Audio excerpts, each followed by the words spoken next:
오늘 우리에게 주시는 말씀은 누가복음 24장 36절로 53절 누가복음 끝까지입니다.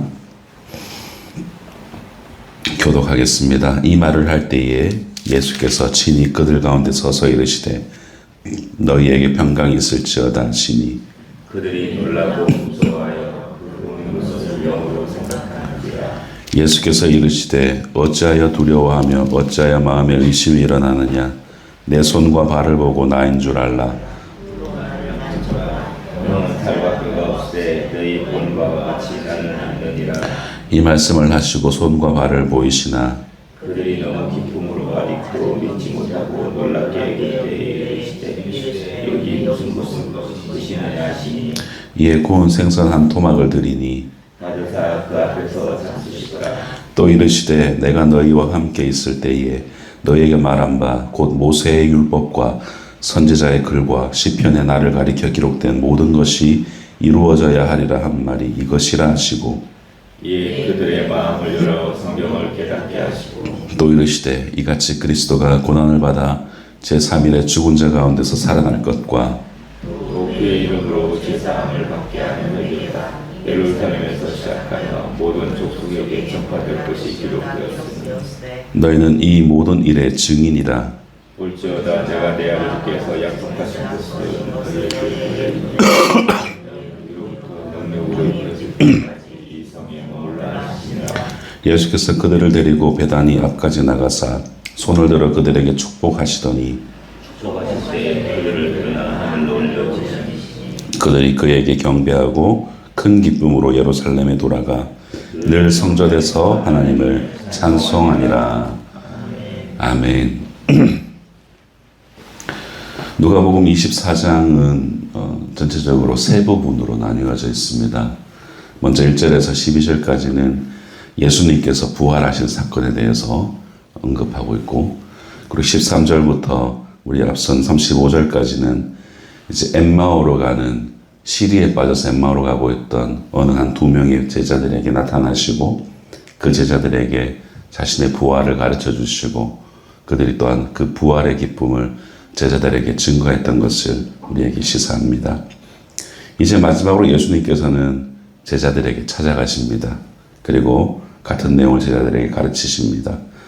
본문 36절 말씀, 이 말을 할 때에 예수께서 친히 그들 가운데 서서 이르시되 너희에게 평강이 있을지어다 하시니, 당시 상황에서 샬롬, 즉 평강이 너희에게 있을지어다 라는 것은 제자들에게 과연 어떤 의미를 주는 것인가. 그들은 예수님이 돌아가신 것, 그 사건으로 인하여서 앞으로 그들도 당면하게 될 동일한 죽음에 대한 두려움, 염려, 걱정으로 가득해져 있었을 것입니다. 바로 그들에게 샬롬을 선포하셨다는 것은 얘들아 너희들 더 이상 그것으로 인해서 걱정할 필요가 없다라는 것을 선언하신 것입니다. 왜냐하면 예수님의 부활은 그들에게 있어서 바로 예수님의 실제에 대한 의심, 예수님 정말 실제하셨던가, 우리에게 말씀하셨던 것들이 정말 사실인가 라는 것들에 대한 의심을 불시에 사라져버리게 하는 것이었습니다. 그리고 메시아를 통한 구원의 역사가 예수님을 통해서 정말 이루어졌구나 라는 것을, 죽음을 이기셨구나 라는 것을 바로 보여주는 것이기 때문에 예수님의 부활은 그러한 이 제자들의 의심을 완전히 없애버리는 것이었습니다. 온전한 해방이었던 것입니다. 그럼에도 불구하고 그들에게 인사하는 이 예수님을 그들은 눈으로 보고 그 음성을 듣고 있으면서도 여전히 불신과 오해가 그들에게 있었습니다. 38절 말씀, 예수께서 이르시되 어찌하여 두려워하며 어찌하여 마음에 의심이 일어나느냐. 이처럼 예수님께서는 그들에게 이와 같은 의심을 하는 그들의 확신을 주시기 위해서 두 가지 행동을 하십니다. 39절 보십시오. 같이 읽겠습니다. 시작. 내가 손과 발을 보고 나인 줄 알라. 또 나를 만져보라. 영은 살과 뼈가 없으되 너희 보는 바와 같이 나는 있느니라. 아멘. 자신의 손과 발을 만져보게 하십니다. 여러분, 손과 발은 바로 예수님께서 십자가에 못 박혀 죽었던 그 자국이, 못자국이 있던 부위이죠. 부활하신 예수님의 모습은 달라 보였지만 십자가 고난의 흔적이 예수님에게는 남아 있었다라는 것을 이 제자들에게 피력하는 것입니다. 왜 그럴까? 고난 없는 영광은 없기 때문입니다. 고난과 영광은 언제나 함께하는 것이죠. 앞선 26절에서 예수님께서 말씀하셨습니다. 고난을 받고 자기 영광에 들어가야 할 것이 아니냐라고 예수님은 말씀하셨습니다. 두 번째로는 여전히 믿지 못하는 제자들과 이제 식사를 하신 행동을 하십니다. 42절에서 43절. 이에 구운 생선 한 토막을 드리니 받으사 그 앞에서 잡수시더라. 바로 현실에 실존하고 계시는 분이시다라는 것을 제자들에게 보여주신 것이죠. 예수님은 제자들과 대화하셨고 그들에게 만져보게 하셨고 그리고 함께 식사하셨습니다. 이를 통해서 부활하신 예수님이 허상이 아니라 허구가 아니라 실제다라는 것을 증명해 주셨습니다. 여러분, 죽은 자가 부활한다는 것이 실제다라는 것을 예수님이 증명하신 것입니다. 그러므로 두려워 말아라. 죽을까봐 두려워하지 말아라. 라는 것을 바로 알려주시는 것이죠. 환난 가운데서도 심지어는 그 환난으로 인한 죽음까지도 두려워하지 말라라고 가르치시는 것입니다. 부활을 통하여서 예수님이 죽음을 온전히 이기셨다는 것이기 때문이죠. 동시에 예수님께서는 자신의 부활을 통해서 구약 성경 전체에 숨겨져 있었던 하나님의 계시를 드러나게 하셨습니다. 우리 44절 말씀 함께 읽겠습니다. 시작.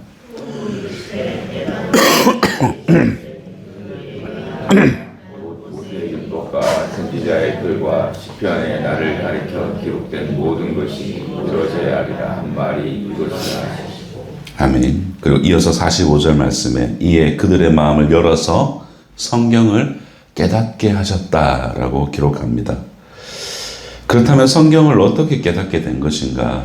다른 말로 하자면 예수님께서 그들 공생애 가운데서 누누이 가르치셨던 모세의 율법과 선지자의 글들과 시편의 이 말씀들이 그 말씀 가운데 숨겨져 있던 이 무언가를 그들에게 가르쳐 주셨다는 것을 알 수 있죠.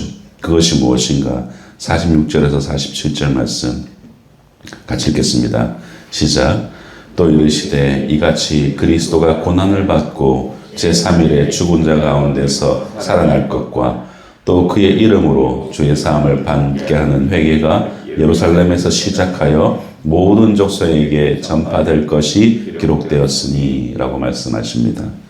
여러분, 사실 구약 성경 그 어디에도 분명하게 메시아가 고난받아서 죽고 제3일에 부활하고 이런 것이 문자적으로 언급되어져 있지 않습니다. 제자들도 예수님께서 하신 이 말씀, 그리스도가 고난을 받고 제3일에 죽은 자 가운데서 살아날 것이라는 관점으로 구약 성경을 본다라는 것은 그들에게 굉장히 위험한 일이었습니다. 그러나 예수님께서 실제로 성육신하셨고 실제로 고난을 받으셨고 실제로 부활하셔서 그리스도임을 확증하시자 이사야서 53장에서 예언하고 있던 이 메시아 예언에 대한 말씀들과 그리고 수많은 시편에서 언급되어지는 구절 가운데서 계시되었던 이 메시아에 대한 이 예언의 말씀들, 이런 것들이 단편적인 그저 하나의 성경 구절들이 아니라 예수 그리스도를 예표하고 있었다라는 것을 깨닫게 되었다라는 그런 의미이죠. 그리고 그 이후로 신약 성경에 인용된 수많은 성경 구절들이 모두 이스라엘 역사 가운데 그 시대의 사람들을 위해서 쓰여진 것만이 아니라 예수 그리스도를 따라가는 예표의 말씀들이었고 그 시대뿐만이 아니라 2000년이 지난 오늘날의 우리의 시대에서도 시간과 장소를 초월한 하나님의 말씀으로 들을 수 있다라는 것을 우리에게 알려주시는 것입니다. 2000년 전 우리를 위해서 십자가에 죽으신 그 예수의 죽으심과 그 부활의 사건이 그저 단순히 그때의 단순한 역사로만 머무는 것이 아니라 오늘날을 살아가는 우리에게도 동일한 효력을 지니고 있다라는 것을 우리에게 말씀해 주고 있는 것입니다. 성도 여러분, 그렇다면 2000년이 지난 지금까지 무엇이 이 시간과 공간을 초월해서 예수 그리스도를 구주와 나의 주님으로 우리가 모시고 살아갈 수 있는 증인되게 하는가? 바로 그것이 49절에서 우리에게 말해주고 있습니다. 볼지어다 내가 내 아버지께서 약속하신 것을 너희에게 보내리니 너희는 위로부터 능력으로 입혀질 때까지 이 성에 머물라 하시니라. 여러분, 여기에서 말씀하신 약속하신 것이 무엇입니까? 바로 성령이죠.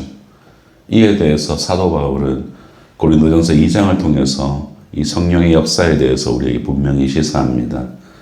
고린도전서 2장 7절과 10절과 12절과 16절 말씀, 오직 은밀한 가운데 있는 하나님의 지혜를 말하는 것으로서 곧 감추어졌던 것인데 하나님이 우리의 영광을 위하여 만세 전에 미리 정하신 것이라.